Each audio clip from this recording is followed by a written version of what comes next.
क्या अगर किसी को, जैसे कुछ तो डिज़ाइन आप अपने बनाते ही हैं अपने मोल्ड के हिसाब से, किसी को अगर स्पेशल अपने फ़ोटो के हिसाब से या अपने कोई कि हमें सिद्धिविनायक बनवाने हैं या हमें कोई स्पेशल मूर्ति का डिज़ाइन बनवाना है, तो ऐसा भी कुछ आप क्राफ्टिंग कर देते हैं? हाँ जी, हम आप जैसे फोटो दोगे मूर्ति की जी। ये वाला आइडल बनाना है, हम उसको बना देते हैं। अभी एक सिद्धिविनायक हमारे पास एक कस्टमर के बन रहे हैं, जी जी। पर हम लोग वो लिमिटेड टाइम तक के ही ऑर्डर लेते हैं। जो हमारा 30 जून तक के ऑर्डर आ जाएगा हम उसको बनाएंगे। अच्छा, बाकी जिसे कस्टमर को लेना है फिर वो आके हमारे गोडाउन या शॉप पे आके विजिट करके ले सकते हैं। मतलब अगर आपको अपने डिज़ाइन के हिसाब से गणेश जी की प्रतिमा बनवानी है तो आपको ये 30 जून जो आने वाली है, 30 जून से पहले आपको लोकेश जी को या नीलेश जी को यहाँ पर इनको ऑर्डर देना पड़ेगा, तो हूबहू वही प्रतिमा वही प्रतिकृति आपको मिल जाएगी। तो यहाँ किस तरह की मूर्ति किस पर्पज़ के लिए देखने आया है? जी, यहाँ पे स्पेशली मिट्टी से जो बनती है स्पेशली जी मूर्ति, उसके लिए मैं आया हूँ हाँ। के लिए, और 3-4 साल से मैं इनका कस्टमर हूँ जगह। अच्छा जी हाँ। तो ये आप कब स्थापित करेंगे अपने यहाँ?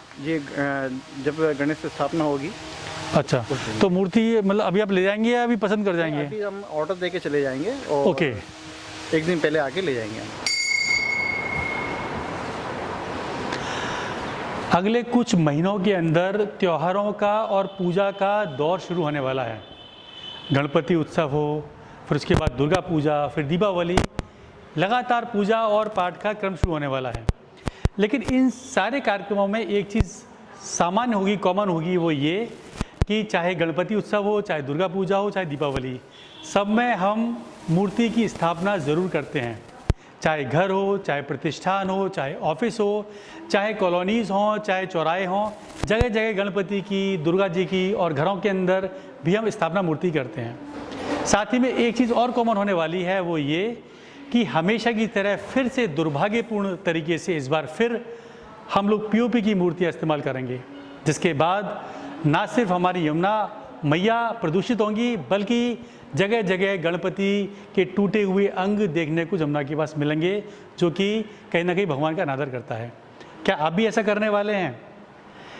अगर इस पाप से बचना है तो उसका सिर्फ एक ही तरीका है, वो ये कि मिट्टी की मूर्तियों का हम इस्तेमाल करें। आपको लग रहा होगा कि मैं आज इस समय जून के महीने में ये मूर्तियों की बात और गणपति की बात क्यों कर रहा हूँ। दोस्तों, वेलकम टू अमेजिंग आगरा। मैं हूं आपका दोस्त पंकज विकल, YouTuber, blogger, digital marketer, video influencer and a true Indian. और आज मैं एक बहुत खास रिपोर्ट आपके लिए लेकर आया हूं। आज मैं आपको लेके चल रहा हूं आगरा में एक ऐसी जगह, एकमात्र ऐसी जगह जहां पर शुद्ध मिट्टी की मूर्तियां बनाई जाती हैं, केवल एकमात्र जगह। और वो मूर्तियाँ ऐसी जिससे ना तो यमुना प्रदूषित होती है और ना ही हमारे भगवान का अनादर होता है। खास ये एपिसोड आपको जून में मैं इसलिए लेकर आया हूँ क्योंकि 30 जून तक का समय है। अगर आप चाहें तो अपने मनमाफिक मूर्ति, अपने भगवान की जैसी प्रतिकृति आप चाहते हैं, गणेश जी की जैसी, दुर्गा मैया की मूर्ति चाहते हैं, वैसी मूर्ति आपके लिए बन सकती है। आप चाहते हैं कि बिल्कुल सिद्धिविनायक जैसी मूर्ति हम प्रतिस्थापित करना चाहते हैं, तो सेम वैसी मूर्ति आपके लिए बन जाएगी, क्योंकि यहाँ पर हर तरह की मूर्तियाँ बनती हैं। तो आइए चलिए, मैं आज अमेजिंग आगरा के इस खास एपिसोड में आपको लेके चल रहा हूँ सेवला ग्वालियर रोड पर, जहाँ पर कि मिट्टी की मूर्तियाँ बनाने का काम जोर शोर से चालू है। इस वीडियो को पूरा ज़रूर देखिएगा, ये मेरी रिक्वेस्ट है।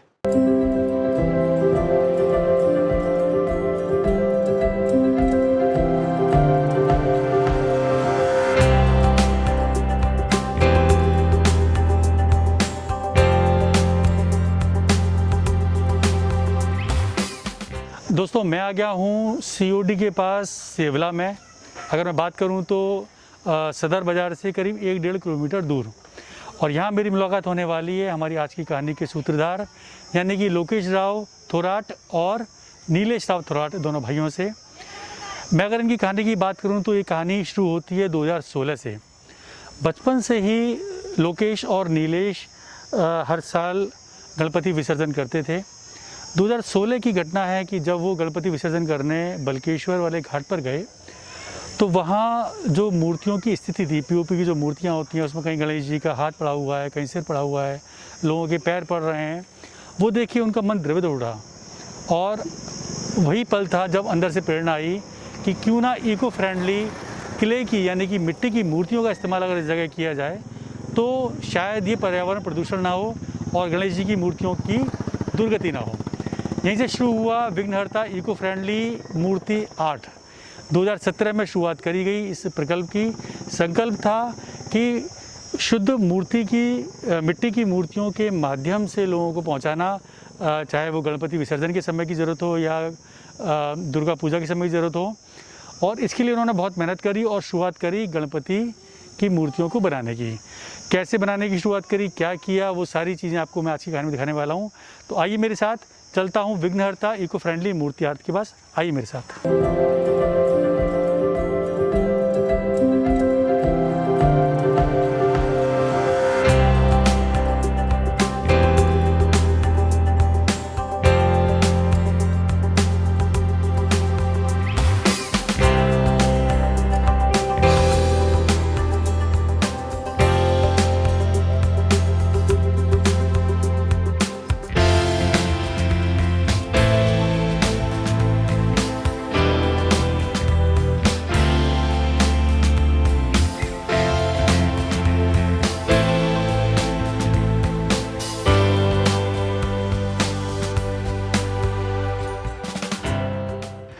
चारों तरफ मिट्टी, खेत, खलिहान, प्राकृतिक वातावरण, उसके बीच में ये तिरपाल का एक टेंट जिसके अंदर कच्ची मिट्टी, और यहाँ पर मौजूद है विघ्नहर्ता इको फ्रेंडली मूर्ति आर्ट का सेटअप। और मेरे साथ में हैं इस समय लोकेश राव थोरात जी और नीलेश राव थोरात जी। लोकेश जी, ये जो आप की मूर्तियाँ बनाते हैं, तो मटेरियल कहाँ से, मतलब सब आगरा से ही सब अरेंज होता है, किस तरह से? आगरा से कुछ भी अरेंज नहीं होता है सिवाय ज़मीन के। अच्छा। टोटली माल आइटम पूरा बाहर से आता है। मिट्टी गुजरात से आती है, वाइट मिट्टी गुजरात से। कलर और डाई महाराष्ट्र से, मुंबई से मंगाते हैं हम लोग। और कलर सारे इको फ्रेंडली वाटर कलर मंगाते हैं। मटेरियल सारा बाहर से आपको मंगाना पड़ता है, लेकिन जो ये बनती हैं मूर्तियाँ तो यहीं के आगरा के लोकल कारीगर होते होंगे जो इसको बनाते होंगे? नहीं, इसके कारीगर भी नागपुर से आते हैं हमारे पास। कारीगर नागपुर से आते हैं इसके? तो क्या आगरा में इस मूर्ति को बनाने के कारीगर नहीं है मौजूद क्या? आगरा में यदि मौजूद होते सर, मुझे ये नौबत नहीं आती करने की। ओह, तो लोकेश जी, बहुत अच्छी अच्छी मूर्तियाँ यहाँ मुझे देखने को मिल रही हैं। क्या और क्या खास बात है? जैसे आपने बताया कि मिट्टी गुजरात से आती है, कलर्स इनके वहाँ से आते हैं महाराष्ट्र से, और क्या खास बात है इन मूर्तियों के अंदर जो कि हम बता सकते हैं दर्शकों को? इसके अंदर हम लोग नीम, जामुन और आम के बीज डालते हैं जी। वाटर कलर का यूज़ करते हैं, और पंचगव्य है इसमें। ओके। हिंदू शास्त्रानुसार हम लोग मूर्ति बनाने की कोशिश करते हैं। मतलब एक तो जो बीज डालते हैं उनका लॉजिक ये कि मतलब डिजॉल्व होने के बाद वृक्ष वहाँ पे उग जाए। हाँ जी। नीम, जामुन और आम के वृक्ष, मतलब बहुत अच्छी बात है कि विसर्जन के बाद उस जगह एक बड़ा वृक्ष भी पैदा हो जाए, पर्यावरण का संतुलन हो जाएगा। और पंचगव्य में पंचगव्य में आपको बता दूं कि जो गाय के 5 तत्व होते हैं, दूध, घी, दही और गौमूत्र और गोबर, ऐसे 5 चीज़ें मिला के पंचगव्य कहलाती हैं। वो पंचगव्य इसके अंदर मौजूद है, जिसको वैसे बहुत शुद्ध माना जाता है हमारे हिंदू शास्त्रों के अनुसार। बहुत बढ़िया। तो लोगों जी, ये तो खैर बात रहेगी बनता किसी से, बनाने से पहले क्या प्रक्रिया रहती है इसको? कोई ऐसी बात जो हमें नहीं पता हो? बनाने से पहले इसका सबसे पहले जैसे मिट्टी आई और जिस दिन से हमें वर्क स्टार्ट करना होता है, तो मिट्टी का सबसे पहले हमारे कारीगर द्वारा पूजन किया जाता है। अच्छा। और कारीगर जिस दिन से उसे बनाने की प्रक्रिया चालू करता है, उस दिन से वो मांस मदिरे का सेवन बिल्कुल नहीं करता है। अरे वाह। और वो मिट्टी कम से कम 3 से 4 दिन में बन के तैयार होती है। उसके बाद उसे मोल्ड में डाला जाता है या फिर अपने हाथों से बनाया जाता है। ये ठीक है। अगर आपको अपने डिज़ाइन के हिसाब से गणेश जी की प्रतिमा बनवानी है, तो आपको ये 30 जून जो आने वाली है, 30 जून से पहले आपको लोकेश जी को या नीलेश जी को यहाँ पर इनको ऑर्डर देना पड़ेगा। तो हूबहू वही प्रतिमा, वही प्रतिकृति आपको मिल जाएगी समय से पहले जी। और उसके लिए एक प्रोसेस होता है, पहले उनको आके पाठ पूजा करनी पड़ेगी जी। और पाठ पूजा करने के बाद 1.25 किलो मिठाई कुछ भी और दक्षिणा और एक नारियल देना होता है।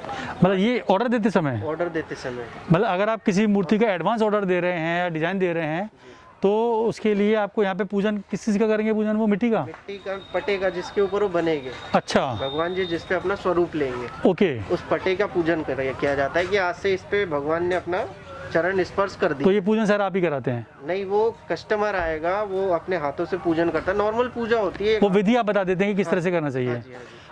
पटे की पूजा करने के बाद जो भी यजमान है वो गणेश जी महाराज से विनती करे कि 10 दिन हमारे यहाँ विराजमान होइए और हमारी पूजा को एक्सेप्ट कीजिए। बहुत बढ़िया। यानी कि मूर्ति बनने के पहले से ही आपका पूजन और जो शुद्धिकरण है वो प्रक्रिया शुरू हो जाती है। और ऐसे ही आप यदि शॉप पे भी लेने जाते हैं तो आपको पूजन करना जरूरी होता है। शॉप पे भी आपको सेम सारी चीज़ें करनी होती है, क्योंकि आपके यहाँ भगवान आप 10 दिनों के लिए on हाँ, ये बात मैं पूछना चाह रहा था कि जैसे बहुत से लोगों को नहीं पता, घरों में आजकल स्थापित करने लगे हैं, तो क्या सही तरीका होता है कि बाज़ार से लाकर हम घर पे स्थापित कर, तो क्या प्रॉपर इसका प्रोसेस होता है? प्रोसेस प्रॉपर ये है कि आपको पहले तो होम डिलीवरी ना ही लो तो बेटर है, यदि आपकी सिटी में अवेलेबल है तो जी। 20 किलोमीटर क्यों ना हो, क्योंकि आप भगवान को अपने यहाँ मेहमान बना के ला रहे हो 10 दिनों के, जी, तो मेहमान आपके यहाँ होम डिलीवरी से तो आते नहीं है। बिल्कुल सही बात है। ठीक है। नंबर 2, आप जैसे ही शॉप पे जाते हो, आपने भगवान पसंद कर लिए, उसके बाद उनका मोल भाव नहीं करना चाहिए, क्योंकि देने वाला वही है, हम उनका आलू बैगन की तरह मोल भाव नहीं करना चाहिए। ओके, ठीक है। नंबर 2 चीज़, फिर उसके बाद आपको 1.25 किलो मिठाई लेके जानी चाहिए, कुछ भी, एक नारियल ले जाना चाहिए, और वहाँ एक आरती करनी चाहिए, भले वो छोटी सी हो, और गणेश जी को उसके बाद लेके पीले कपड़े से पूरा कवर करके अपने घर ले आना चाहिए। जब तक कि उसकी स्थापना नहीं होती उनकी, तब तक कपड़ा हटाना नहीं चाहिए। मतलब मूर्तिकार के यहाँ से लेते समय आप कुछ मिठाई हो, थोड़ी दक्षिणा हो, नारियल हो, वो चढ़ाएं और उसके बाद उसको पीले कपड़े से ढककर विधि विधान के संग घर पर लेकर आएँ। ये प्रॉपर प्रक्रिया होती है। दोस्तों, मैं आपको बताऊं कि जो विघ्नहर्ता इको फ्रेंडली मूर्ति आर्ट, जिसके स्वामी लोकेश जी और नीलेश जी हैं, इसका अपना फेसबुक पेज भी है, इंस्टाग्राम पर भी है, यूट्यूब पर चैनल भी है, मतलब पूरी तरह सोशल मीडिया पर ये लोग अवेलेबल हैं और सारी पोस्ट इनकी रिगार्डिंग डालते रहते हैं। हम लोग स्क्रीन पर एक कॉन्टैक्ट नंबर दे रहे हैं, जिस कॉन्टैक्ट नंबर पे आप संपर्क करके अभी से आप चाहें तो एडवांस में अपनी मूर्ति बुक करा सकते हैं। और अगर आप चाहें तो क्या सर व्हाट्सएप पर आप कैटलॉग भी भेज सकते हैं मूर्ति का, किस तरह की होती हैं? बिल्कुल बिल्कुल। तो क्या साइज़ क्या रहते हैं मूर्ति के अपने यहाँ जनरली? मैं 8 इंच से लेके 15 फुट तक की मूर्ति ऑर्डर पे बनाई जाती है। जी। जैसे टोटली मिट्टी की मेरे पास 3 फुट 3.5 फुट की अवेलेबल है। जी जी, मतलब केवल मिट्टी की मूर्ति 3-3.5 फुट की रहती हैं, बाकी छोटी से लेकर बड़ी तक मूर्तियाँ।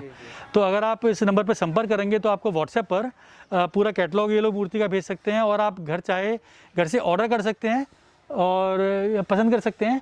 उसके लिए एक तो इनका ये जो सेवला में है, जो कि सदर बाज़ार से करीब 1.5 किलोमीटर दूर COD का जो पुलिस चौकी है, उससे जस्ट पहले एक मोड़ जा रहा है। यहाँ पर आकर आप इसी जगह पर आकर आप मूर्तियाँ, इतनी सारी मूर्तियों में से कोई मूर्ति पसंद कर सकते हैं, या फिर जिस समय गणेश चतुर्थी होती है उससे 10 दिन पहले नामनेर में कहीं ये लोग अपने के स्टॉल भी लगाते हैं। तो कुल मिला के इस फ़ोन पे संपर्क करके या इनकी पेज को आप फॉलो करके आप देख सकते हैं कि किस जगह से मूर्ति मिल रही है। लेकिन ये निश्चित है कि ये जो मूर्ति है ये आगरा में इस प्योरिटी की मूर्ति कहीं नहीं मिलेगी। कहीं नहीं मिलेगी। आगरा के मैं यूपी की बात कर सकता हूँ। अच्छा, ऑल यूपी की। और दोस्तों, मुझको भी बताया था लोकेश जी ने बातचीत में कि आपकी मूर्ति ऑस्ट्रेलिया तक गई है यहाँ से। हाँ, मलेशिया गई है और कनाडा गई है एक मूर्ति, और आसपास के स्टेट में जयपुर, करौली, मुरैना, ग्वालियर, धौलपुर, यहाँ जाते रहते, कानपुर भी गई है। बहुत बढ़िया। और आप बहुत देर से आप लोग नकाब के अंदर, मतलब मास्क के अंदर हमारे चेहरे देख रहे थे, हालांकि नियमों का पालन ज़रूरी है, लेकिन मैंने 2 मिनट के लिए मास्क इसलिए हटवाया है ताकि आप चेहरे पहचान सकें। ये नीलेश जी हैं, नीलेश राव जी, और ये लोकेश राव जी हैं, क्योंकि इनके विघ्नहर्ता के नाम से आगरा में बहुत सारे डुप्लीकेट स्टार्ट हो गई है। जब कोई ऊपर चढ़ता है तो उसकी नकल करने वाले बहुत सारे होते हैं, और इनके नाम से POP की मूर्ति मिट्टी की कह के लोगों को बेच देते कि विघ्नहर्ता की मूर्ति है। तो ये आप इनके चेहरे देख लीजिए। अगर आपको कांटेक्ट करना है तो आप इन्हीं से मिलिए, और ये ऑथेंटिक लोग हैं जो कि विघ्नहर्ता इको फ्रेंडली मूर्ति आर्ट को चलाते हैं। तो दोस्तों, ये एक बहुत स्पेशल एपिसोड था अमेजिंग आगरा पर, जो मेरे दिल के बड़ा करीब है। और हम लोग बहुत सारी बातें करते हैं पर्यावरण की, बहुत सारी बातें करते हैं श्रद्धा की, लेकिन वाकई में अगर हम मिट्टी की मूर्तियों का इस्तेमाल कर सकें तो ये बहुत बड़ा सहयोग होगा पर्यावरण के लिए और हमारी श्रद्धा भावना के लिए भी। तो ये जो विघ्नहर्ता इको फ्रेंडली मूर्तियाँ जो बना रहे हैं लोकेश जी और नीलेश जी, ये सब इसका मैं लिंक आपको दे रहा हूँ, व्हाट्सअप का नंबर दे रहा हूँ, यूट्यूब, फेसबुक और इंस्टाग्राम का लिंक दे रहा हूँ। आप इनसे संपर्क करिए, और आपको एडवांस में अगर अपने हिसाब से कोई स्पेशल मूर्ति बनवानी है तो वो भी ये बना सकते हैं। तो इसको मैं सर आपको सैल्यूट करता हूँ इस एक अच्छे काम के लिए, और उम्मीद करता हूँ कि इस साल जो है अधिकांश लोग POP की मूर्ति छोड़ के मिट्टी की मूर्ति आ पाएंगे। तो इसी के साथ नमस्कार, और सुरक्षित रहिए और नियमों का पालन कीजिए। धन्यवाद। Have a nice day.